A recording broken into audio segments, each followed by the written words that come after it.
Welcome to Faithfully Podcast. I'm your host, Nicola Menzie. Joining me today is D.A. Horton. D.A. is pastor of Reach Fellowship in Long Beach, California, and an assistant professor of intercultural studies at California Baptist University. D.A. is also a highly sought-after speaker, partly because of some of the topics he writes about in his latest book, Intentional: Kingdom Ethnicity in a Divided World. In Intentional, D.A. takes the position that with all the confusion, hostility, and mistrust impacting conversations related to race, ethnicity, and culture, it is the responsibility of Christians in particular to stand up and offer hopeful solutions. After all, as it states on the back of D.A.'s book, the people of God are the only humans who have experienced true reconciliation. Who better to enter the ethnic tensions of our day with hope? Welcome to Faithfully Podcast, D.A. Thank you, sis. It's great to be here. All right, great to have you. And of course, this is a timely subject. And so I'm wondering, in particular, what compelled you to take on this book, and who do you see as your audience?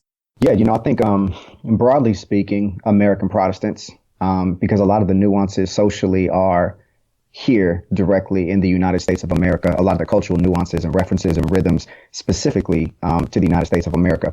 The reason I say Protestants is because a lot of the content is derivative specifically from situations that involve Protestants. And there's different subgroups and subcultures within Protestantism. So that's the large demographic, if you will, the target. I was very clear to speak to a Jesus following, at least professing Jesus following community, not really engaging those outside of the covenant of faith, because I think we got to sweep around our own front door first before we try to talk about somebody else's house. So there's that aspect. And then also I was asked to kind of travel and speak about 7-8 years ago in different cities, different contexts, as it spoke to the realities of the gospel and issues of race and racism, ethnic tensions and things of that language. So this has been, well over, 7 years of just kind of refining, rethinking through, looking at where the frustrations are taking place on all sides of the conversation, but at the same time, ultimately saying, what is a pathway forward? How can we begin to see tangible gains rather than just frustrating conversations that leave everybody walking away unchanged in perspective and a pathway forward? So all that kind of culminated the reason for Intentional.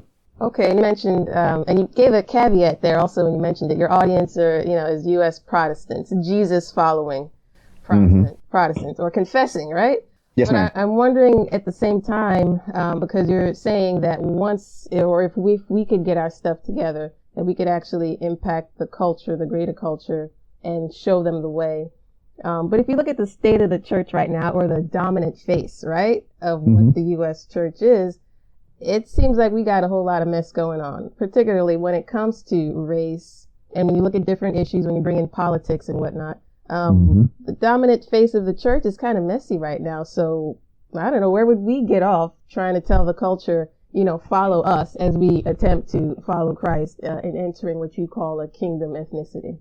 Yeah, and I think that's absolutely right. That's embodying the tension. I myself, as an individual who is living in a context where I'm an advocate for human flourishing, there's multiple conversations going on at the same time.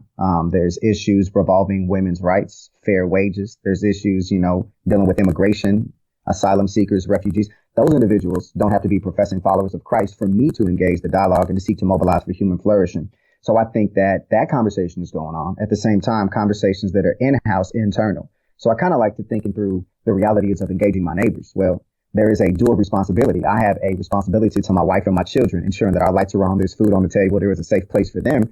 At the same time, if my neighbor professes a need, or if I see my neighbor is in need, then there is the dual responsibility that I have to think through the prioritizing of my time, my resources, of my family, as well as at the same time, my neighbors, whether they are professing believers or not. And so I think as those who are kingdom citizens, we're in this world. We don't have to be of it, but we're in it. So I think that is the dual reality that we have to find a greater level of balance of. The old cliche, don't be so heavenly minded that you're of no earthly good, but rather I think it's embarking upon being heavenly minded while being doers of earthly good as well. Okay, and going through your book, it seems like an excellent template or guide, if you will, particularly for people who are in ministry or church leaders who are already at the place where they feel like they care or they're convicted about making sure their faith community or their organization reflects, what you call a kingdom ethnicity. So I don't know, what are maybe 2 or 3 things for people who are at that point? They're looking around, wondering what they can do. They're praying about what steps they should take. What are 2 or 3 things they could immediately start doing to start moving in that direction? I think definitely looking to what the needs are for inside the context of the local church as well as outside in the local community. I think interpersonal relationships are crucial. It's very paternalistic for me to assume I know what somebody else needs. And so the reality is, how can I understand the way that the Lord would want me to engage in helping to meet their needs in their moment of affliction if I never have a conversation and see what the reality of the depth of their need is? And if I don't have the resources, how can I help network and leverage privileges and other people to help come alongside them in their moment of affliction? I think that's exactly what James is talking about in chapter 1, is that when he's talking about widows and orphans, he's highlighting demographics of people who are in a place of affliction. And that's where God's people are to meet those people in the midst of their affliction, not wait for their affliction to be over, but in the midst of the tension of affliction, and seek to alleviate their afflictions to the best of their ability. So I think we need to have those conversations inside the church, because there are people suffering inside the church. There's spiritual trauma. There is financial issues. There is, the desire to retreat to isolation because of woundedness. There's mental issues, mental illnesses, like all these nuances that are going on inside the body of Christ as well as society at large. So I think that's where communication amongst us that is honest, is transparent. But in order to have that, you've got to create spaces of vulnerability, spaces of safety. And that takes time. That takes assessing and evaluating the riskiness of building relationships that are meaningful. That means conflict will surface. And I think that's where we have to make the committed commitment, if you will, to say, okay, even though conflict is present, let us lean into this tension together, seek to resolve it. It may not be resolved holistically, because life is not always picture perfect, like a sitcom for 27 minutes, but it's like we may be having to struggle with this for the next 20 years. So are we committed to what this looks like as Jesus has intersected our lives together? So I think those are some tangible realities that go back to just very basic human rights: communication, authenticity, trust, loyalty, space of vulnerability, protection, and safety. And if we do those things, I think flourishing will result over the course of time. Okay. And I already threw out this term a couple of times, kingdom ethnicity.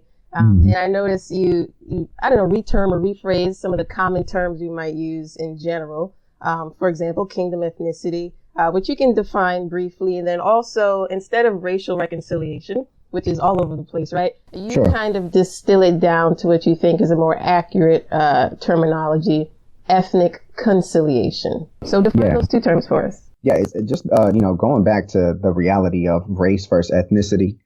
Race is a social construct when we look at human history outside of the church, but unfortunately it was constructed even inside the church as well, is that you see hierarchies and through imperialism and colonialism, that race was a constructed reality that was built by human hands. When we look at the scriptures that predate colonialism, we see that people are identified by their ethnicity, their language, their geographic space of where they live, move, and have their being. And so I think ethnicity is the preferred reality that is God-given. God elected us to be these ethnic heritages, and they're beautiful, they're gorgeous. So what we recognize is that within ethnic diversity, we see this in the population of the kingdom of heaven. When you look at Revelation chapter 7, when you even look at the Great Commission, so to speak, in Matthew 28, when you look throughout the Old Testament, God is specifically communicating that his plan of redemption is inclusive of the nations, and nations is better translated ethnicities. And so when we think about that, we see that heaven is multi-ethnic. It's multilingual. It is both genders represented. The generations are represented. And so when we say that that's the snapshot of the people of God who will be with God throughout eternity, there is a kingdom ethnicity. It is the one new family of Christ that he has secured for us in Ephesians chapter 2. So that's why I preface the language of kingdom ethnicities, to make us recognize there's a place in the kingdom no matter what your ethnicity is. So even taking that kind of puts me at odds with the term racial reconciliation. And the reason I wanted to take a different approach with the language is because, again, I just see constant frustration, limited gains in a lot of spaces. And I'm just like, there has to be a better way, because we're talking at each other or past each other. And so I'm like, if we think through the terms and concepts of what we're saying, man, let's try to be a little bit more like precise with our language. So if I take away race and put ethnic, that's inclusive. If I say reconciliation, let's remove that and put conciliation. Reconciliation is trying to find what we once had in conciliation. And just candidly, in the United States of America, the nations en masse have never had a point of conciliation to point back to. So what are we trying to get back? We've never had it in the first place. Right. And so that's where conciliation says this is achieved when we no longer see animosity, distrust, and hostility in mass in our relational aspects. And so what I argue is that Jesus has actually done the work of conciliation. And we see this positionally with the framing of the kingdom ethnicity. Now, here is where the church has failed repeatedly, generation after generation. is that we are not practically being agents of conciliation visibly because we are divided amongst each other. We build walls that are segregating. We build spaces that exclude other people. And so when we do this, we are actually trying to do a work building something in opposition to what Christ has already destroyed. And that's in Ephesians chapter 2. And so even conciliation brings us back to the fact that we are all derivative of the same family tree with Adam and Eve.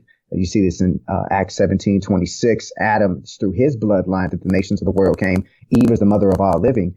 And so even for us to be reconciled to God, because that's a lot of pushback I get from evangelical brothers and sisters, is they say, hey, man, listen, reconciliation is a gospel term. I'm like, yeah, it is. But we can be reconciled because the entirety of the human race was at one point conciled with God and each other. And that was in the garden before sin took place. Sin is what separated us as men and women. Sin is what separated us as a human race from our God. And so when I say that there's reconciliation for every ethnicity on planet Earth, for both genders, for all social classes, it's because we all point back to our common parent. So that's why I think ethnic conciliation is the more precise and accurate language.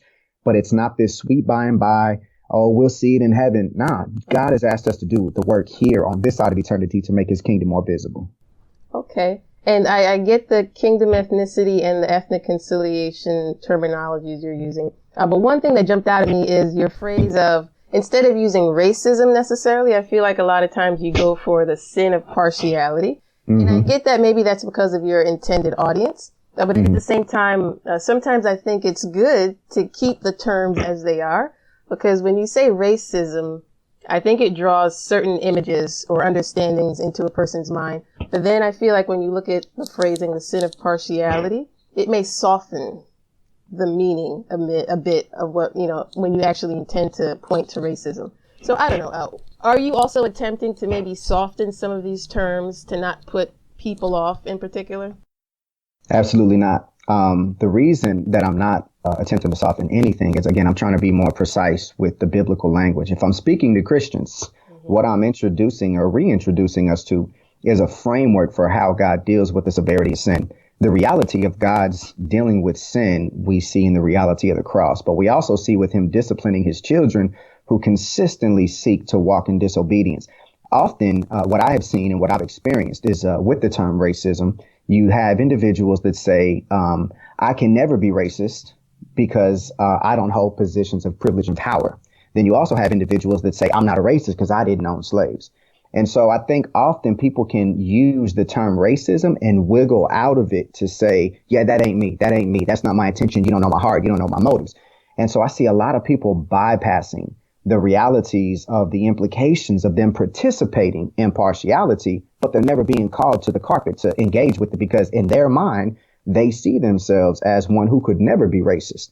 And so that's where I'm like, okay, you can wiggle out of that term. But the reality is, as a Jesus follower who is part of the covenant community, every single human being that is fallen, we participate in partiality in different ways. Now, some of us, it may not be a regular rhythm of life. For others, it could be deeply hidden in our hearts. And we just are so aloof to the fact that if we've insulated ourselves without having diverse voices in our spaces that are biblically confronting this issue in our heart, then we think that we're good and everybody else is the problem. And so what I'm arguing for is the fact that, look, you can only fake the funk for so long when you are called out biblically with the sin that has been identified. Because the reality of that is that if you participate in the Lord's Supper, the Eucharist, if you're participating in this and you are holding these things in your heart purposefully, then God will step in and discipline. And that's exactly what Paul was arguing for in 1 Corinthians chapter 11. He said, this is why some of y'all are sick, weary, or have fallen asleep, which is a euphemism for dying, is because they will not get their sinful issues right that they purposefully knew that they were engaging with. And so, no, I'm not trying to soften it. What I'm trying to say is, again, it leads to more frustration. I'm trying to find gains. And at the end of the day, I'm like, Lord, these are deep rooted sins in people's heart. And they don't want to seem to engage with the fact that they could be guilty of this. That's why I even say in the book Intentional, where I had a pastor love me enough to show me how I was showing partiality against brothers and sisters of European descent in my own life. And I didn't recognize it because my argument back then was, I can't be a racist. I'm a person of color. I can't be a racist because I don't hold power. I don't hold privilege. Right. And they began to say, nah, bro, but you purposefully exclude people of European descent from your inner circle. You purposefully talk about them. And I was just like, oh, snap. Like, you're right. I do. And I had to confess that. And I had to really take ownership of that. And that's what led me to begin to consider the realities of man, Lord, I was guilty and aloof this whole time. And I swore I was right. I swore that I couldn't be guilty of this. And so that's why I say in my life, yeah, this is a pathway that I'm saying I feel that this is more accurate. Other people can disagree and they can say, nah, man, I'm going to keep being anti-racist. And I'm like, man, if that's what God has definitely put you on, then man, stay faithful with it. Don't let Damon Horton talk you out of what God has convicted you of. You've reached the end of this Faithfully podcast preview. To enjoy the full episode, visit our website at faithfullymagazine.com and click subscribe.